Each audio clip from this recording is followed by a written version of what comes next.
Hi hello नमस्कार. मी कविता मराठी मॉममध्ये तुम्हा सगळ्यांचं स्वागत करते. कसं आहात तुम्ही सगळे? आय होप सगळे तुम्ही खूप छान मस्त मजेतच असणार आहात आणि खूप छान छान दिवस तुमचे सुट्टीचे गेलेले असणार आहे.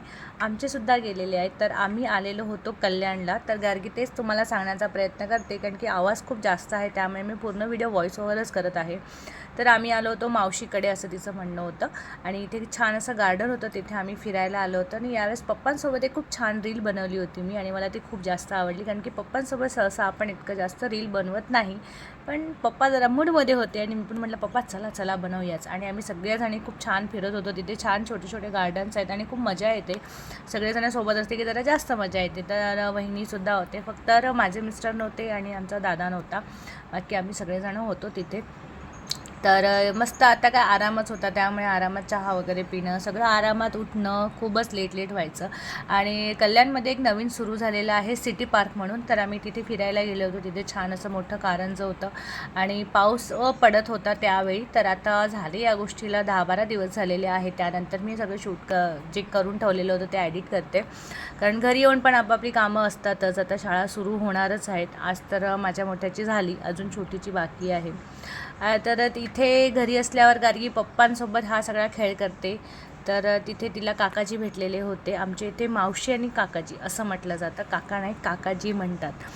तर प्रत्येक ठिकाणची भाषा ही वेगळी असते, त्यामुळे अशा सगळ्या गोष्टी घडतच असतात. तर तिथे काकाजी तिला भेटले. मस्तपैकी तिचं कटिंग करणं, हे करणं ते करणं कंटिन्यू सुरू असायचं आणि मस्त फिरलो. खूप मोठं आहे, म्हणजे आपल्यासोबत जर वयोवृद्ध व्यक्ती असतील ना, म्हणजे आमचेच मम्मी पप्पा थकले होते फिरून फिरून, एका पॉईंटला येऊन ते थांबले. ते म्हणाले तुम्ही फिरा आणि या पॉईंटला येऊन आम्हाला भेटा, असं झालेलं होतं. मग रात्री आम्ही घरी आल्यानंतर जवळजवळ शेवटचे 4-5 दिवस जे होते ना, रोज रात्री आम्ही 1-2 वाजेपर्यंत पत्ते खेळायचो. पत्ते खेळण्यामध्ये काय असायचं, बदाम सत्ती किंवा बीटफूल, हे 2 नावं तरी मला माहिती आहे, की ज्यामध्ये पहिला बदामची सत्ती ज्याच्याकडे असते ना त्याने ती टाकायची आणि मग ते सगळं नंबर वाईज लावायचं. आता तुम्ही त्याला काय म्हणता माहीत नाही, आम्हाला हाच एक गेम येतो.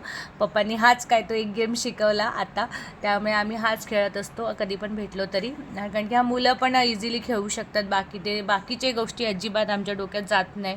त्यामुळे हा साधा सोप्पा गेम आम्ही खेळतो, मस्त मजा येत असायची. त्याचनंतर आम्ही यावेळी एकदा छान असं मम्मीने तर मस्त गरमागरम चहा झालेला होता, एकदा कॉफी झालेली होती. त्याचनंतर एकदा आम्ही जामून शॉट बनवलेला होता रात्री 1-1:30 वाजता. कारण की सगळे भेटल्यावर ह्या सगळ्या गोष्टी करण्यात खरंच मजा येते.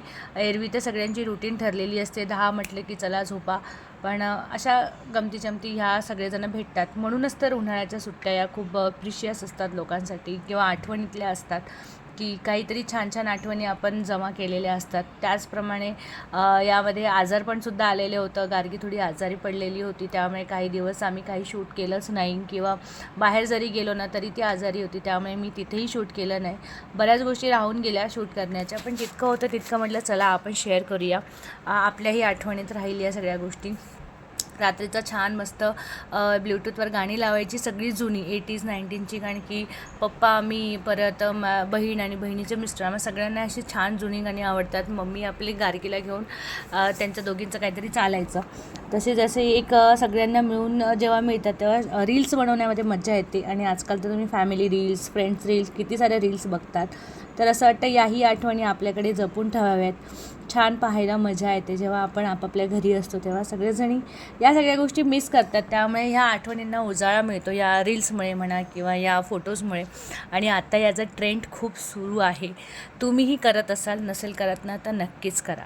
या सगळ्यांमध्येच मम्मी पप्पांचा आमच्या आला होता, आय थिंक 43 मॅरेज ॲनिव्हर्सरी होती. तर आम्ही तेव्हा तिथेच होतो, त्यामुळे मग आम्ही सगळ्यांनी मिळून तिथे साजरी केली. छान केक आणलेला होता. मग आपल्या जी संस्कृतीमध्ये ओवाळणं हे आलंच, त्यामुळे मम्मी पप्पांना छान ओवाळलं. आम्ही तिघींनीसुद्धा ओवाळलं. आम्ही ओवाळणार आणि गार्गी ओवाळणार नाही असं होऊच शकत नाही. तिचा पहिलाच नंबर असतो या सगळ्या गोष्टींमध्ये, आणि बरं वाटतं की तिला आवडतं ह्या सगळ्या गोष्टी करायला, तर तेही चांगलंच आहे.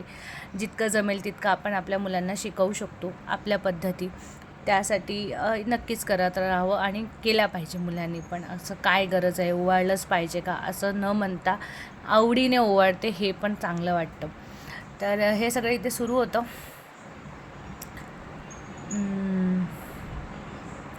बघताना म्हणजे सगळ्या गोष्टी एवढ्या आठवतात ना. या दिवसानंतरच आय थिंक गार्गी थोडी आजारी पडलेली होती. हां, त्याच्यानंतर 2-3 दिवस ती आजारी होती, त्यामुळे सगळं एकदम शांत शांत झालं. तिला डॉक्टरकडे वगैरे घेऊन गेलेलो होतो.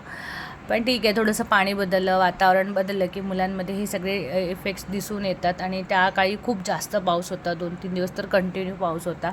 त्याच्यामुळेच तिची तब्येत थोडीशी डाऊन झालेली होती. पण बाकी ओव्हरऑल वेकेशन खूप छान गेलेले होते आमचे. तर ही माझी छोटी बहीण. सगळेजण म्हणतात आम्ही दोघी खूप जास्त सिमिलर दिसतो. म्हणजे सगळ्यांना ना खूप कन्फ्युजन होतं की नक्की ही आहे का. म्हणजे कधी कधी असं होतं की मी तिच्या गॅलरीत बसली ना, तर मला कोणीतरी येऊन स्माईल देतं आणि मी त्यांना ओळखतच नाही, तर मी स्माईल कशी देणार. नंतर तिला फोन येतो की काय गं, मी तुला स्माईल दिली, तू मला स्माईलसुद्धा दिली नाहीस, असं. तर हा गोंधळसुद्धा होतो आमच्यासोबत. तुमच्यासोबत कधी असं घडलं आहे का? कारण की माझ्या इथे पण जेव्हा ती येते आणि जेव्हा मी तिच्याशी म्हणजे तिला कोणी भेटतं, जेव्हा ती माझ्याकडे येते, तिला छान विचारतात असं तसं, तेव्हा ती कोणाला ओळखत नसते, त्यामुळे ती जास्त रिस्पॉन्स देऊ शकत नाही. दोघींसोबत तरी असं होतंच. तर इथे थोडीशी मजा मस्ती सुरू होती, काहीतरी बडबड सुरू होती. आता झालं ते की पूर्ण व्हॉईस ओव्हरमध्ये ना ह्या गोष्टी लक्षातच येत नाही की समोरचा काय बोलतो आहे. पण ते व्यवस्थित शूटसुद्धा झालेलं नव्हतं, त्यामुळे मी त्याच्यातला काही व्हॉईस तुमच्याकडेपर्यंत पोहोचवलाच नाही. इथे आमचं म्हणणं होतं मॉन्जिनिसवाले मेणबत्ती देत नाही का, हा विषय सुरू होता. तर मॉन्जिनिसवाले मेणबत्ती वगैरे काही देत नाही, म्हणून तेच चालू होतं. आणि अशा पद्धतीने आमचं छान असं केक कटिंग वगैरे झालं.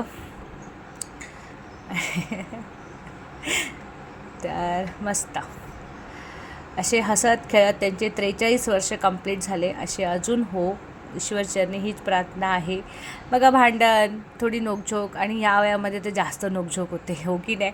आम्ही तरी अनुभवतोय. मम्मी पप्पांची थोडी थोडी थोडी थोडी नोकझोक सुरूच असते. कधी पप्पा ओरडतात, कधी मम्मी ओरडते, कधी काहीतरी चाललेलं असतं, कधी दोघंही काहीतरी मस्करीच करत असतात, असं सगळं सुरू असतं.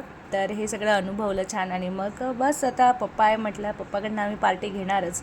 तर आम्ही सगळेजण छान रेडी होऊनच निघालो होतो हॉटेलला. तिथे एक छान असं नवीन हॉटेल होतं, त्याचं नाव होतं सॅफ्रन सागा. येस, कल्याणमध्ये हे नवीन हॉटेल सुरू झालेलं आहे, सॅफ्रन सागा. गेलो आम्ही, खूप छान असं हॉटेल होतं. पण माझा रिव्ह्यू ऐकाल तर तिथली टेस्ट बिलकुल चांगली नाही आहे. तर जर कोणी कल्याणमधले असेल तर त्यांनी बघा. माझ्यामध्ये तरी नका जाऊ, पैसे वेस्ट होतील तुमचे, कारण की टेस्ट अजिबात चांगली नाही आहे. तर बस असा होता हा एक छोटासा व्हिडिओ. पूर्ण जवळजवळ हा 10 ते 12 दिवसांचा पूर्ण व्हिडिओ होता. अशा छान छान छोट्या छोट्या क्लिप मी जमा करून ठेवलेल्या होत्या. मी म्हटलं चला एक छान असा व्हिडिओ क्रिएट करूया आणि आपल्या मेमरीमध्ये सुद्धा राहील आणि तुमच्यासोबतसुद्धा शेअर करता येईल. खूप दिवसापासून काहीच व्हिडिओ येत नाही आहे. त्याची कारणं पण काही अशी आहेत. तर बघेन, जर जमलं तर शेअर करेन, नाही तर ओके, चला चाललं आहे तसं चालू द्या. चला भेटूया नवीन एका छानशा व्हिडिओसोबत. बाय.